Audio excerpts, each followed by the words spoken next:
Sa mga oras na ito ay kasalukuyan ng nakahiga sa kama ang babaeng elf, at kasabay nito ay inoobserbahan siya ni Ronan at ni Sarante. Pagkatapos nito ay sinabi ni Sarante na natapos na niya ang pagsasagawa ng paunang lunas sa kanya, at maaari na siyang mapalagay ang loob na maayos na ang kalagayan ng babaeng elf na ito. Tinanong naman ni Ronan kung kumusta naman ang kanyang pakiramdam, dahil napansin niya na hindi gumagana sa babaeng ito ang hiling magik ng kanyang alaga, kaya iniisip niya na marahil ay nalason ito ng isang kakaibang lason. Sinabi naman ni Sarante na magiging okay lang ito, dahil pinainom niya na siya ng gamot, kaya magiging okay na ang kalagayan nito. Pagkatapos nito ay sinabi niya na malaki na ang utang na loob niya sa kanya, dahil muntik na niyang hindi nakita ng buhay ang isa sa kanyang mga kasamahan. Tila nagtaka naman si Ronan nang marinig ito, at tinanong kung ang babaeng ito ay kasamahan din nila.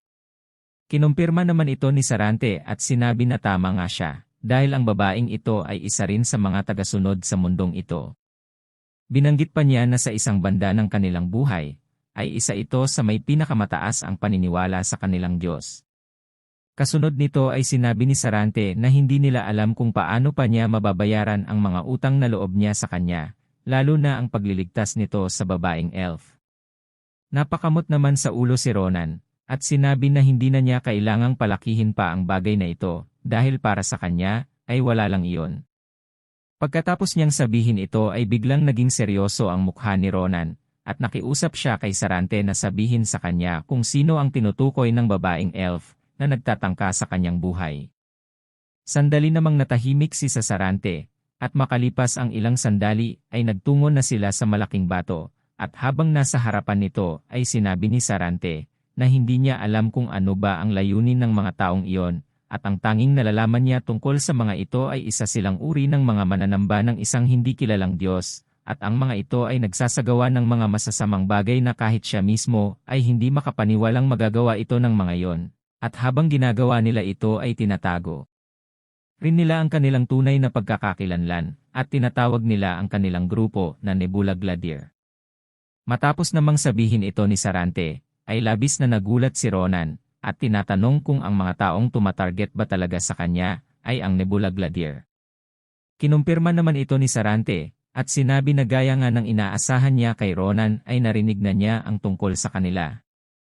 Sinabi rin niya na ang mga ito ay ilang beses nang nagpadala ng mga alagad nito sa kanya, at sa loob ng 100 taon ay nanahimik ang mga ito.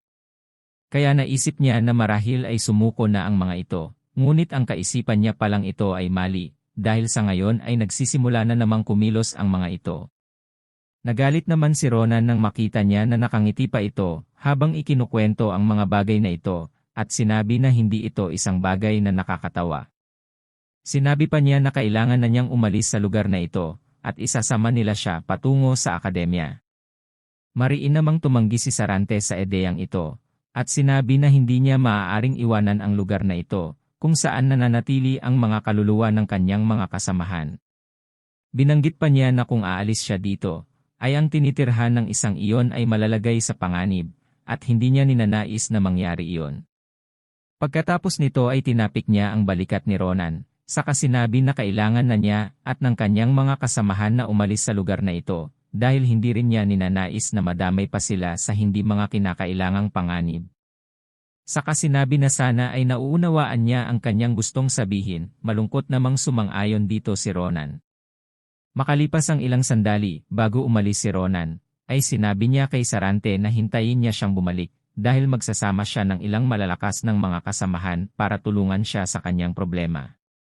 At pagkatapos nga niyang sabihin ito ay mariin niyang binalaan si Sarante na manatili itong nagtatago sa lugar na ito. At huwag gagawa ng anumang bagay na kanyang ikakapahamak. Habang tumatawa si Sarante sa kanyang bagong kaibigan, ay sinabi niya na susundin niya ang kanyang mga payo at magtatagong mabuti. Kasunod nito ay inabot ni Sarante ang isang bagay kay Ronan, tsaka sinabi na ito ang bayad sa pagliligtas niya sa kanyang kaibigan.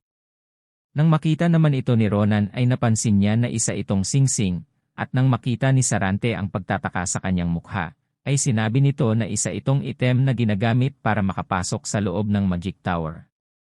At kung sakaling pumunta siya sa Magic Tower, ay kailangan lamang niyang ipakita ito sa librarian. At ang lugar na iyon ay makakatulong sa kanya upang makahanap ng iba pang impormasyon may kinalaman sa sumpa na nasa kanyang katawan. Pagkatapos nito ay muli niyang pinaalalahanan si Ronan na mag-ingat sila. Sinabi rin niya na ang mga araw na naging magkakasama sila ay isa ng malaking regalo para sa kanya. Napakamot naman sa ulo si Ronan nang marinig ito, saka sinabi na kung magsalita ito ay parang hindi na sila magkikita. Pagkatapos nito ay bago umalis, ay sinabi pa niya na babalik siya kaagad kaya ingatan din niya ang kanyang sarili, at kasunod nga nito ay naglaho na si Ronan sa kanyang harapan. Sa kabilang banda nang makumpirma niya na talagang nakaalis na ito, ay nagkaroon ito ng madilim na ekspresyon, saka sinabi sa taong nasa kanyang likuran, na kung dapat ba niyang sabihin na masaya siyang nagkita silang muli, tinanong din niya kung ano ang gusto niyang itawag sa kanya, older sister o assassin ng Nebula Gladier. Ngumiti naman ang babaeng elf na ito nang marinig ang kanyang sinabi, at pagkatapos ay tinanong niya kung bakit kailangan pa niyang banggitin ang ganoong bagay sa pagitan nila. Tinanong din niya kung nabubuhay ba siya ng komportable sa mga oras na hindi sila magkasama. Sinabi naman ni Sarante na ang mga taong pumili sa kanya bilang assassin ay talagang napakalupit. Sinabi naman ng babaeng elf na hindi rin naman siya naiiba sa kanila, dahil nagawa niyang gamitan ng paralyzing poison ang kanyang pasyente. Galit namang sinabi ni Sarante na huwag siyang magpatawa, dahil hindi naman niya talaga kailangan ng gamot, dahil walang epekto sa kanya ang kanyang pag-arte. Tinanong pa niya siya kung sino ang maniniwala na ang isa sa mga assassin ng Nebula ay magagawang maging bihag ng mga orcs. Ngumiti naman ito at sinabi na wala siyang magagawa tungkol dito, dahil napakahirap na makipagkita sa kanya. Binanggit pa niya na sinubukan niya noon na gamitin ang mga halimaw sa paligid para palabasin siya, ngunit gaya ng kanyang inaasahan, ay wala itong epekto sa kanya. Ngunit habang nag-iisip pa siya ng paraan kung paano niya mapapalabas siya, ay nakita niya ang grupo ni Ronan na nag-uumapaw ng enerhiya na nagmula sa kanya, at habang iniisip niya kung paano niya gagamitin ang grupong ito, ay naisip niya na gamitin ang grupong ito para palabasin siya sa pamamagitan ng pagkalat ng nagka-pira-pirasong katawan ng mga ito sa paligid. Ngunit dahil na rin sa kanilang matagal na pinagsamahan, ay nagpigil siya at ginawa na lamang niya ang pag-arting ito. Pagkatapos ng paliwanag na ito ay ngumiti siya kay Sarante, at tinanong ito kung hindi ba siya natutuwa sa kanyang mga sinabi. Galit namang sinabi ni Sarante na kung sakali mang gagawin niya sana yon, ay hindi niya papayagan. Tumawa naman ang babaeng ito at sinabi na nakakatakot ang kanya ekspresyon, at tinanong ito kung hindi na ba siya pwedeng magbiro. Pagkatapos nito ay bigla siyang naging seryoso, saka sinabi na tigilan na nila ang usapang ito, dahil ipatutupad na niya ang utos sa kanya ng kanilang organisasyon. At iyon nga ay ang himukin siya na sumali sa kanilang grupo, at kung sakaling tatanggi siya ay ang kanyang kamatayan. Sa puntong ito ay hinawakan na ng babae ang kanyang espada, at tila naghahanda ng umatake. Sa kabilang banda si Sarante, ay nag-iipon na din ng enerhiya sa kanyang mga kamay, at pagkatapos nito ay biglang nagkaroon ng malaking pagsabog sa lugar. Kasabay nito, habang naglalakad si Ronan sa kagubatan, ay bigla siyang may naramdaman at tinatanong sa kanyang sarili kung ano ang pakiramdam na ito. Habang iniisip pa niya kung ano ang naramdaman niyang iyon, ay dumating na ang kanyang mga kasamahan. At habang nagmamadali pa ang mga ito, ay sinabi ni Maria na sa wakas ay nakita na rin nila siya. Agad namang napatingin si Ronan sa kanila, at sinabi na tamang-tama ang kanilang pagdating. Tinanong din niya kung nakapaglibot na ba sila sa paligid ng village ng mga orc. Sinabi naman ni Maria na nagawa na nga nila yon, ngunit wala silang nakita na kahit anong problema sa lugar. Dinagdag pa niya na sa kabila noon, ay may nakita si Asel na kahina-hinalang bagay.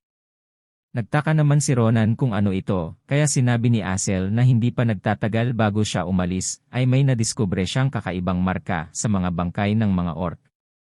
Dinagdag pa niya na ito ang unang pagkakataon na nakakita siya ng ganoong klaseng magic circles.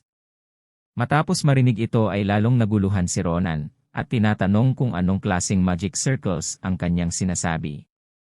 Ngunit bago pa man niya matapos ang kanyang tanong, ay nakarinig sila ng malakas na pagsabog na nagmumula sa kinaroroonan ngayon ni Sarante. Habang napapatanong pa ang kanyang mga kasamahan kung ano ang sumabog sa lugar na kinaroroonan ng templo, ay bigla namang nakaramdam si Ronan ng pangamba para sa kanilang kaibigan na si Sarante. At habang iniisip pa nila ito at susubukan sana ng pumunta sa kinaroroonan ni Sarante, ay isa namang nilalang ang papalapit sa kanila, at habang naguguluhan pa ang grupong ito kung anong klaseng nilalang iyon, ay napalingon si Ronan sa likuran nila at sinabi na sana ay nagkakamali siya sa kanyang hinala. Ngunit bago pa man matapos ang kanyang pag-iisip, ay bumungad na sa kanilang harapan ang grupo ng mga halimaw na galit at handa na silang atakihin. Kabilang na nga sa mga halimaw na ito ang halimaw na pilit iniiwasan ni Ronan, ang twin-headed na ogre. Sa susunod na episode, ay maganap na ang labanan sa pagitan ng grupo ni Ronan at ng mga halimaw. Kaya till next week ulit mga Lods, pag-update ulit ng manhwa. Maraming salamat din sa lahat ng mga nanood, at kung hindi ka pa nakasubscribe ay pasuyo na lang Lods, malaking tulong na yan para sa channel, at kung hindi naman kalabisan ay pa-like, comment, at share na din po, para mas marami pa ang makapanood. Maraming salamat, at see you on our next video. God bless you all.